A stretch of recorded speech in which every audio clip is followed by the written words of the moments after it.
Greetings and bienvenue, midnight crew. Thank you for returning to this broadcast. And welcome to new viewers joining us for the first time. If you like a video, then feel free to subscribe. Last year, I spent 6 months participating in what I was told was a psychological experiment. I found an ad in my local paper looking for imaginative people looking to make good money. And since it was the only ad that week that I was remotely qualified for, I gave them a call and we arranged an interview. They told me that all I would have to do is stay in a room, alone, with sensors attached to my head to read my brain activity. And while I was there, I would visualize a double of myself. They called it my Tulpa. It seemed easy enough, and I agreed to do it as soon as they told me how much I would be paid. The next day, I began. They brought me to a simple room and gave me a bed, then attached sensors to my head and hooked them into a little black box on the table beside me.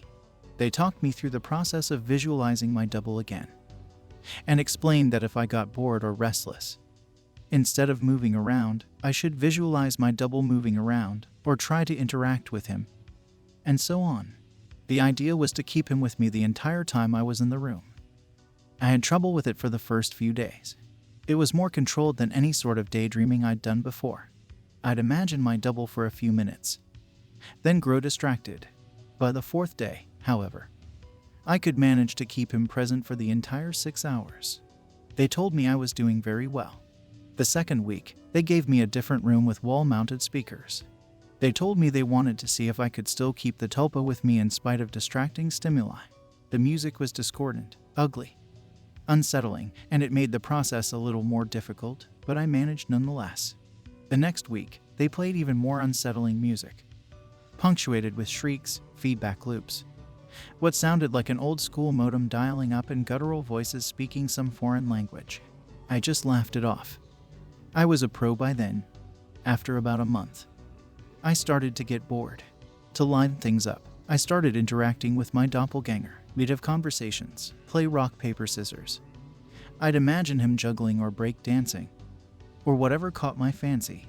I asked the researchers if my foolishness would adversely affect their study, but they encouraged me. So, we played and communicated. And that was fun for a while, and then it got a little strange. I was telling him about my first date one day and he corrected me. I'd said my date was wearing a yellow top, and he told me it was a green one. I thought about it for a second and realized he was right. It creeped me out. And after my shift that day, I talked to the researchers about it. You're using the thought form to access your subconscious. You knew on some level that you were wrong, and you subconsciously corrected yourself. What had been creepy was suddenly cool. I was talking to my subconscious. It took some practice, but I found that I could question my Tulpa and access all sorts of memories. I could make it quote whole pages of books I'd read once, years before, or things I was taught and immediately forgot in high school. It was awesome. That was around the time I started calling up my double outside of the research center. Not often, at first, but I was so used to imagining him by now that it almost seemed odd not to see him. So, whenever I was bored, I'd visualize my double. Eventually, I started doing it almost all the time. It was amusing to take him along like an invisible friend. I imagined him when I was hanging out with friends or visiting my mom. I even brought him along on a date once. I didn't need to speak aloud to him, so I was able to carry out conversations with him and no one was the wiser. I know that sounds strange, but it was fun. Not only was he a walking repository of everything I knew and everything I had forgotten, he also seemed more in touch with me than I did at times. He had an uncanny grasp of the minutiae of body language that I didn't even realize I was picking up on. For example, I thought the date I brought him along on was going badly, but he pointed out how she was laughing a little too hard at my jokes and leaning towards me as I spoke, and a bunch of other subtle clues I wasn't consciously picking up on. I listened, and let's just say that the date went very well. By the time I'd been at the research center for 4 months, he was with me constantly. The researchers approached me one day after my shift and asked me if I'd stopped visualizing him. I denied it and they seemed pleased. I silently asked my double if he knew what prompted that, but he just shrugged it off. So did I. I withdrew a little from the world at that point. I was having trouble relating to people. It seemed to me that they were so confused and unsure of themselves, while I had a manifestation of myself to confer with. It made socializing awkward. Nobody else seemed aware of the reasons behind their actions. Why some things made them mad and others made them laugh. They didn't know what moved them, but I did. Or at least I could ask myself and get an answer. A friend confronted me one evening. He pounded at the door until I answered it and came in fuming and swearing up a storm. You haven't answered when I called you in fucking weeks, you dick. What's your fucking problem? I was about to apologize to him and probably would have offered to hit the bars with him that night. But my tulpa grew suddenly furious. Hit him, It said, and before I knew what I was doing, I heard his nose break. He fell to the floor and came up swinging. And we beat each other up and down my apartment. I was more furious than I have ever been. And I was not merciful. I knocked him to the ground and gave him 2 savage kicks to the ribs. And that was when he fled, hunched over and sobbing. The police were by a few minutes later. But I told them that he had been the instigator, and since he wasn't around to refute me, they let me off with a warning. My tulpa was grinning the entire time. We spent the night crowing about my victory and sneering over how badly I'd beaten my friend. It wasn't until the next morning, when I was checking out my black eye and cut lip in the mirror, that I remembered what had set me off. My double was the one who'd grown furious. Not me. I'd been feeling guilty and a little ashamed, but he'd goaded me into a vicious fight with a concerned friend. He was present, of course, and knew my thoughts. you don't need him anymore. You don't need anyone else. He told me. I felt my skin crawl. I explained all this to the researchers who employed me, but they just laughed it off. You can't be scared of something that you're imagining. One told me. My double stood beside him and nodded his head, then smirked at me. I tried to take their words to heart, but over the next few days I found myself growing more and more anxious around my tulpa. And it seemed that he was changing. He looked taller and more menacing. His eyes twinkled with mischief, and I saw malice in his constant smile. No job was worth losing my mind over. I decided, if he was out of control, I'd put him down. I was so used to him at that point that visualizing him was an automatic process. So I started trying my damnedest to not visualize him. It took a few days, but it started to work somewhat. I could get rid of him for hours at a time, but every time he came back, he seemed worse. His skin seemed ashen, his teeth more pointed. He hissed and gibbered and threatened and swore. The discordant music I'd been listening to for months seemed to accompany him everywhere, even when I was at home. I'd relax and slip up, no longer concentrating on not seeing him. And there he'd be, and that howling noise with him. I was still visiting the research center and spending my next 6 hours there. I needed the money, and I thought they weren't aware that I was now not actively visualizing my tulpa. I was wrong.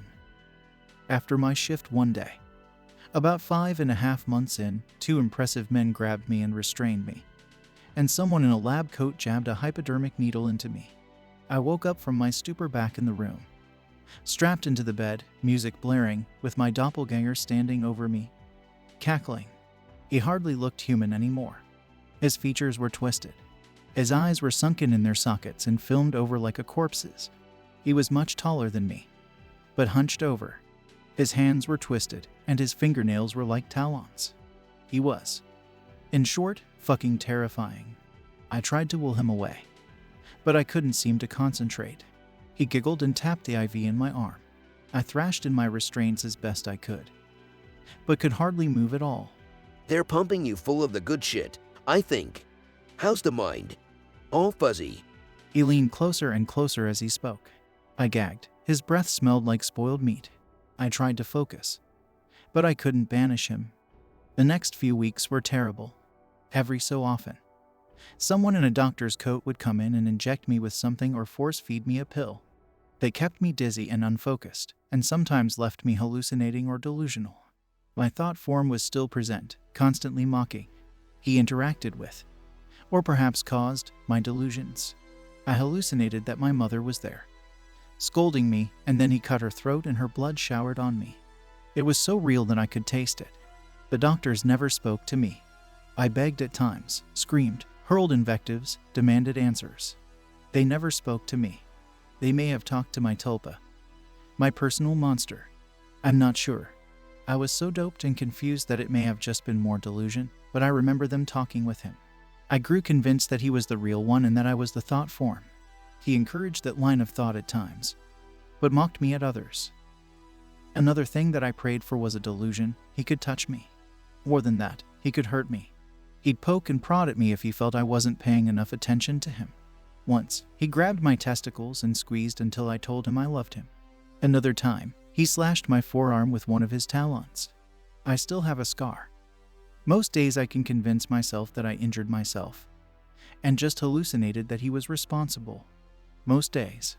Then, one day, while he was telling me a story about how he was going to gut everyone I loved, starting with my sister, he paused. A querulous look crossed his face, and he reached out and touched my head, like my mother used to when I was feverish. He stayed still for a long moment and then smiled. All thoughts are creative. He told me. Then he walked out the door. 3 hours later, I was given an injection and passed out. I awoke unrestrained, shaking. I made my way to the door and found it unlocked. I walked out into the empty hallway and then ran. I stumbled more than once, but I made it down the stairs and out into the lot behind the building. There, I collapsed, weeping like a child. I knew I had to keep moving, but I couldn't manage it. I got home eventually. I don't remember how. I locked the door and shoved a dresser against it, took a long shower, and slept for a day and a half. Nobody came for me in the night. And nobody came the next day or the one after that. It was over. I'd spent a week locked in that room, but it had felt like a century. I'd withdrawn so much from my life beforehand that nobody had even known I was missing. The police didn't find anything. The research center was empty when they searched it. The paper trail fell apart. The names I'd given them were aliases. Even the money I'd received was apparently untraceable. I recovered as much as one can. I don't leave the house much, and I have panic attacks when I do. I cry a lot. I don't sleep much, and my nightmares are terrible. It's over, I tell myself. I survived. I used the concentration those bastards taught me to convince myself. It works, sometimes. Not today, though. 3 days ago, I got a phone call from my mother. There's been a tragedy. My sister's the latest victim in a spree of killings. The police say the perpetrator mugs his victims, then guts them. The funeral was this afternoon. It was as lovely a service as a funeral can be, I suppose. I was a little distracted, though. All I could hear was music coming from somewhere distant. It was discordant, unsettling stuff that sounds like feedback, shrieking, and a modem dialing up. I hear it still, a little louder now. This story was originally written and posted by the same author of Stranger on a Train on the Paranormal board back in 2009. It's an early example of a Tulpa story on the internet before people twisted the idea and started having constant general threads every day on X. I hope that you enjoyed tonight's broadcast. If you enjoyed tonight's story, then please subscribe to the channel as more green texts will appear daily. A new broadcast will appear when the clock strikes midnight Central Time.